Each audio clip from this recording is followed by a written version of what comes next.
Bismillahirrahmanirrahim. Assalamualaikum warahmatullahi wabarakatuh. Alhamdulillahilladzi an'ama alaina binikmatil iman wal islam. Assalatu wassalamu ala rasulullah wa ala alihi wa ashabihi wa mawalah. La haula wa la quwwata illa billah amma ba'dah. Sahabat muslim yang dirahmati Allah, pertama dan utama sekali marilah kita panjatkan rasa syukur kita kehadirat Allah Subhanahu wa taala atas karunia nikmat yang telah diberikan, dengan harapan seluruh karunia nikmat Allah bisa menjadikan kita sebagai hamba Allah yang pandai bersyukur dan bisa menghantarkan kita untuk senantiasa istiqomah dalam beramar ma'ruf dan nahi munkar. Sholawat dan salam kita haturkan kepada baginda Rasulullah Muhammad Sallallahu Alaihi Wasallam. Semoga kelak kita tercatat sebagai umat beliau yang nantinya akan mendapat syafaat baik di dunia maupun di akhirat. Sahabat muslim dan muslimah yang dirahmati Allah, waktu ibarat pedang. Jika tidak digunakan untuk menebas, maka dia akan menebas dirimu sendiri. Dan jika tidak digunakan untuk hal yang baik atau kebenaran, maka waktu itu akan berada dalam kebatilan. Begitulah ungkapan tokoh ulama yang masyhur, Imam Syafi'i rahimakumullah. Jemaah muslimah yang dirahmati Allah, momen tahun baru adalah momen yang mendatangkan perubahan-perubahan baru bagi sebagian orang di dunia. Bagi mereka yang bisa memanfaatkan waktu dengan sebaik-baiknya,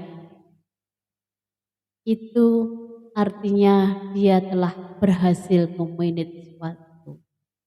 Akan tetapi sejatinya bagi mereka yang tidak bisa memanfaatkan waktu, maka dia telah menyia-nyiakan hal yang telah dikaruniakan oleh Allah dalam hidupnya. Muslimah yang dirahmati Allah, momen tahun baru adalah hal yang dinanti-nantikan oleh semua muslim pada umumnya dan muslimah pada khususnya.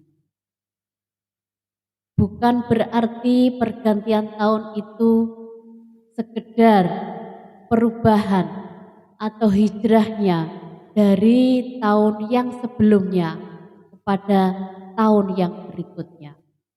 Akan tetapi ada makna yang sangat mendalam. Teringat dengan pergantian tahun ini, apa yang harus kita lakukan sebagai muslimah untuk menyikapi perayaan tahun baru.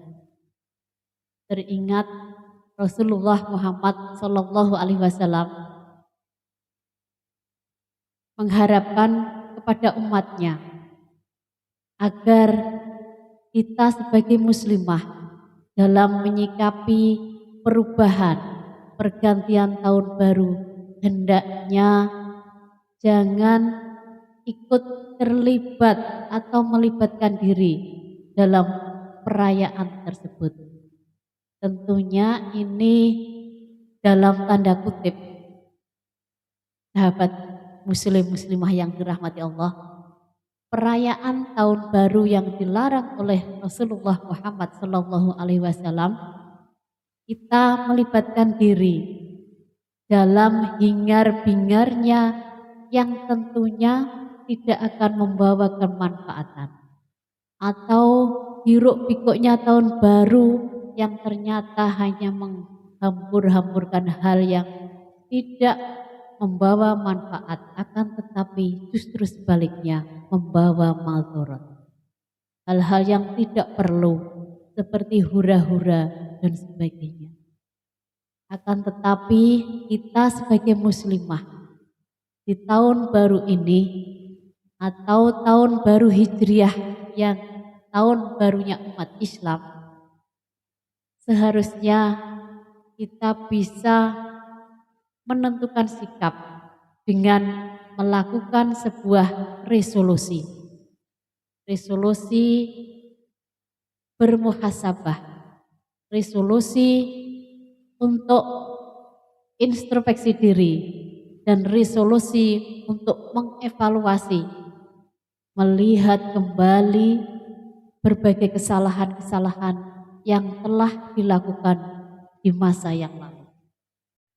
Sebagaimana firman Allah dalam surat Al-Baqarah ayat 218, Bismillahirrahmanirrahim, Innalladzina amanu walladzina hajaru wajahadu fi sabilillah ulaika yarjuna rahmatallah wallahu ghafurur rahim. Sahabat muslimah yang dirahmati Allah, momen tahun baru bagi muslim pada umumnya, juga muslimah pada khususnya, ternyata tidak hanya sekedar pergantian tahun dari tahun sebelumnya menuju tahun berikutnya, akan tetapi ada makna yang sangat mendalam dan mencerminkan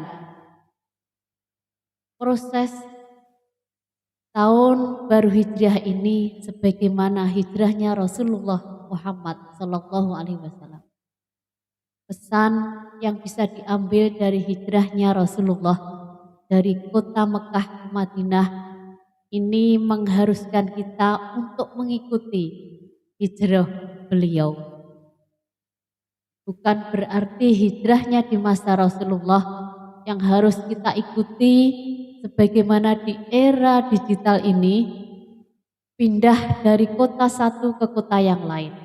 Akan tetapi makna yang lebih dalam yaitu bagi kita khususnya muslimah, hijrah dari hal yang tidak baik menjadi baik, dan yang sudah baik menjadi lebih baik. Artinya seperti ini, manakala kita jatuh maka harus bangkit, bangun untuk tetap semangat. Manakala kita berada dalam posisi yang rapuh, kita harus kuat, kokoh untuk berdiri kembali. Manakala kita berada dalam posisi bengkok, kita harus lurus, tegakkan kembali agar berada pada hal-hal yang benar, bagaimana dipesankan oleh Rasulullah untuk berhijrah. Jadi makna hijrah yang ada pada masa Rasulullah patut kiranya jadikan satu cerminan atau contoh untuk kita ikuti di momen hijriah ini 1445. Marilah sebagai muslimah kita sikapi dengan resolusi hijrah. Tentunya hijrah mengarah kepada hal-hal yang baik. Sahabat muslimah yang dirahmati Allah, resolusi diri, dan resolusi ini menghantarkan kita tidak hanya menikmati pergantian dan perubahan tahun dari tahun yang sebelumnya atau tahun berikutnya, akan tetapi resolusi yang memotivasi kita untuk menjadi lebih baik dari tahun sebelumnya kepada tahun berikutnya. Menuntun kita untuk menjadi pribadi yang benar-benar bisa menghantarkan kita bangkit dari keterpurukan, bangkit dari kesedihan, bangkit dari ketidaklurusan, bangkit dari kita yang jatuh bangun dan tetap semangat. Dengan resolusi juga bisa menjadi salah satu hal terbaik, paling jujur untuk menilai diri kita sendiri, memotivasi bagaimana agar kita bisa bermuhasabah, berintrospeksi,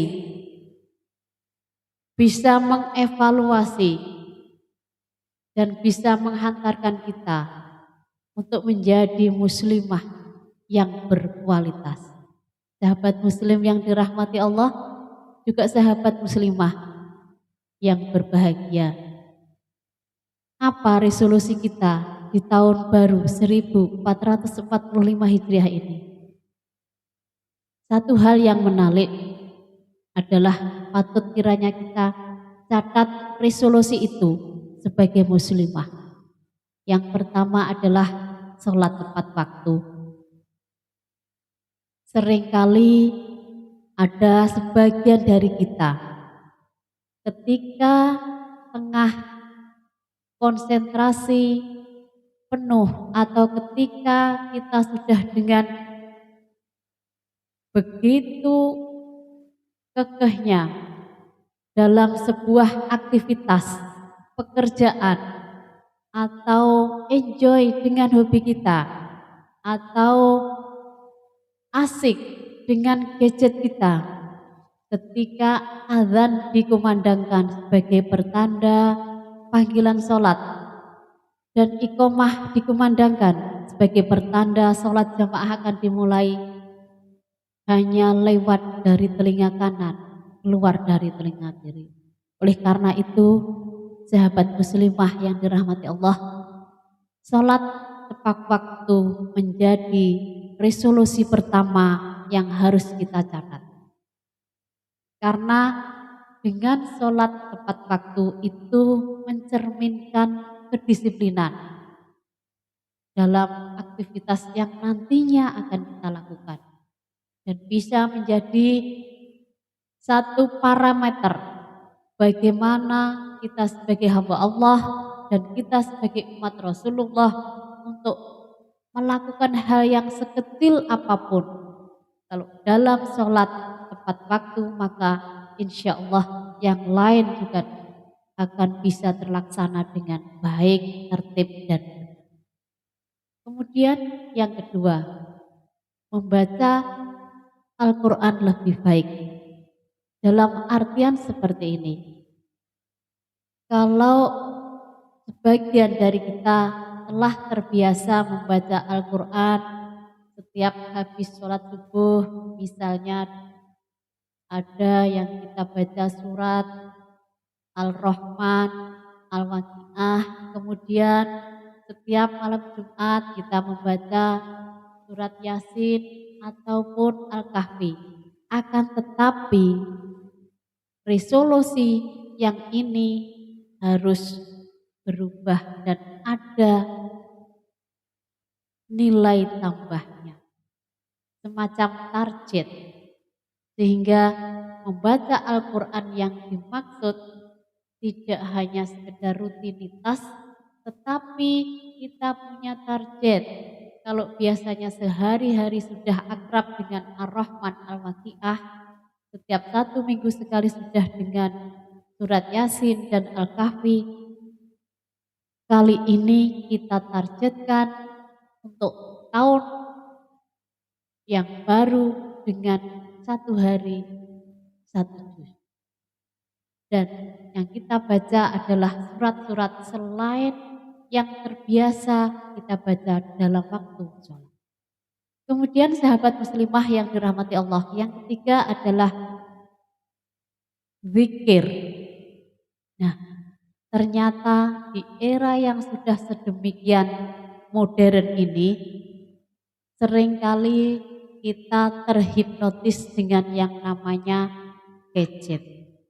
Oleh karena itu, waktu yang lama-lama kita pakai dengan gadget kita kurangi atau perlu kita hindari dengan lebih banyak zikir, mengingat pada Allah bahwa Allah lah sebagai pemilik alam semesta ini patut kiranya kita banyak mengingat.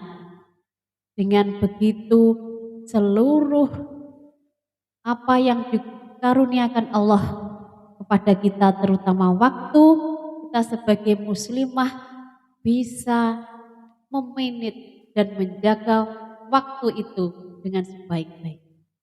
Maka zikir adalah juga merupakan resolusi yang patut kita laksanakan di tahun baru. Kemudian memperbaiki akhlak. Sangat memprihatinkan sekali sahabat muslimah yang dirahmati Allah. Akhir-akhir ini banyak yang mengesampingkan atau yang lalai akan akhlak. Seringkali ditemukan di banyak tempat, di banyak momen yang namanya akhlak tidak kita temui. Dan ini sebagai muslimah merasa terpanggil untuk bisa melakukan resolusi bagian dari memperbaiki akhlak. Karena bagaimanapun juga kita sebagai muslimah adalah tiangnya negara, figurnya di dalam keluarga, uswah hasanahnya di lingkungan. Maka marilah di momen tahun baru Hijriah ini, resolusi memperbaiki akhlak adalah hal yang tidak kalah pentingnya. Sahabat muslimah yang dirahmati Allah, resolusi yang selanjutnya adalah bagaimana kita bisa menggunakan atau memakai pakaian yang menutup aurat. Ini juga hal yang memprihatinkan. Yang namanya muslimah begitu mudahnya tergiur oleh tren dan mode. Silahkan sahabat muslimah dimanapun berada untuk mengikuti tren dan mode dalam berpakaian. Akan tetapi harus tetap memperhatikan bisa menutup aurat dan sesuai dengan syar'i. Hal yang paling harus diperhatikan adalah syar'inya, jangan tren dan modelnya. Karena boleh jadi kita bisa mengikuti tren dan model tetapi syar'inya tidak terpenuhi. Ini adalah hal yang sangat memprihatinkan kalau kita sebagai muslimah tidak memperhatikan hal yang sepele, terutama bagaimana kita bisa berpakaian dengan yang sesuai yang disyariatkan oleh agama. Sahabat muslim yang dirahmati Allah, apapun resolusi yang sudah panjenengan catat di tahun baru Hijriah ini sebagaimana pesan Rasulullah Muhammad SAW, agar dari hal yang kurang baik menjadi baik, yang sudah baik menjadi lebih baik lagi. Janganlah resolusi itu hanya menjadi target yang nantinya sebatas halusinasi atau imajinasi belaka. Akan tetapi upayakan resolusi itu bisa menjadi kenyataan dan diwujudkan.